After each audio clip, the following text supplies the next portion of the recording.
ब्रेकनंतर स्वागत। Junk food आता माणसाच्या प्रजातीच्या मुळावरच उठल्याचं धक्कादायक वास्तव समोर आलंय।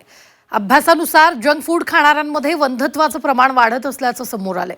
अतिप्रमाणात जंक फूड खाणाऱ्यांना मुलं होणार नाहीत असा इशारा देण्यात आलाय। त्यामुळे जंक फूड खात असाल तर आधीच सावध व्हा।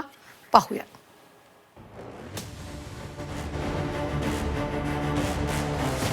जंक फूड खाताय, खबरदार।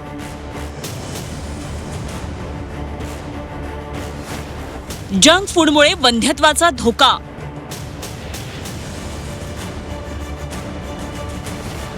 जंक फूड खाल, पुढची पिढी बर्बाद कराल। Pizza, burger, French fries, cold drinks अशा जंक फूड खाण्याचं प्रमाण वाढलंय। महानगरांपासून छोट्या शहरातली तरुणाईही जंक फूड खाताना दिसते। जंक फूड माणसाच्या प्रजातीच्या मुळावरच उठल्याचं धक्कादायक वास्तव आता समोर आलंय।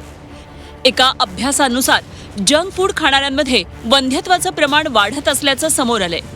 जंक फूड खाणाऱ्यांना मुलं बाळं होण्याची शक्यता कमी असल्याचं या अभ्यासातील निरीक्षण आहे। वंध्यत्व वाढीस लागण्यास काही गोष्टी कारणीभूत ठरल्यात। त्या वस्तूंमध्ये जंक फूडचाही समावेश आहे। जंक फूडमुळे हार्मोन्सचं संतुलन बिघडतं, शिवाय शुक्राणूंची गुणवत्ताही खालावते।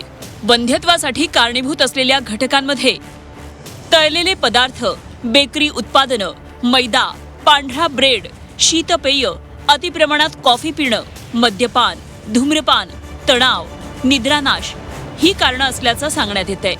आता जंक फूडमध्ये काही प्रकार असे असतात जे तळलेले असतात, त्याच्यामध्ये ट्रान्स फॅट म्हणजे चरबीचं प्रमाण जास्त असतं आणि या चरबीच्या अतिप्रमाणामुळे रक्तवाहिन्यांमध्ये सूज येते किंवा त्याला इन्फ्लेमेशन म्हणतो आणि ही सूज आल्यामुळे रक्तवाहिन्यांची कार्यक्षमता कमी होते। हे स्त्री आणि पुरुष दोघांमध्ये होतं। मद्यपान, धूम्रपान किंवा तंबाखू, गुटखा, कोकेन यासारख्या ड्रग्जमुळं पुरुषांमधील शुक्राणूंची किंवा स्पर्म्स जे असतात त्याची क्वालिटी किंवा गुणवत्ता कमी होते, त्याची संख्या कमी होते, ज्याचा डायरेक्ट परिणाम हा प्रजनन क्षमतेवर होतो। वंध्यत्व येणं म्हणजे माणसाची पुढची पिढी संपण्यासारखं आहे। अति जंक फूड सेवन म्हणजे माणसानं माणसालाच मारल्यासारखं होणार आहे। वंध्यत्व टाळण्यासाठी संतुलित आहार घ्यावा। आहारात दूध, फळं, हिरव्या पालेभाज्या, टोमॅटो, गाजर, डाळी, संत्री, अक्रोड, जवस, जव, ओट्स, बाजरी अशा पदार्थांचं सेवन वाढवावं।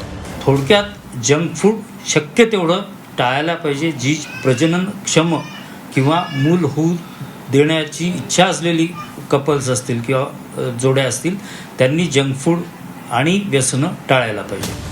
शक्यतो जंक फूड खाऊच नये, पण 4-6 महिन्यातून एकदा जंक फूड खाल्ल्यास काही फरक पडणार नाही। पण भाजी भाकरी, भात मासे हा आपला आहार जर आपण सोडून जंक फूडच्या नादी लागलो तर मनुष्य जातीचं कधीच भरून न येणारं नुकसान होणार आहे। एकतर मुलं होणार नाहीत, झाली तरी ती ताकदवान, बलवान होतील की नाही याबाबत शंका आहे। त्यामुळे आतापासूनच जंक फूड पासून लांब रहा। विशाल करोळे, झी 24 तास, छत्रपती संभाजीनगर।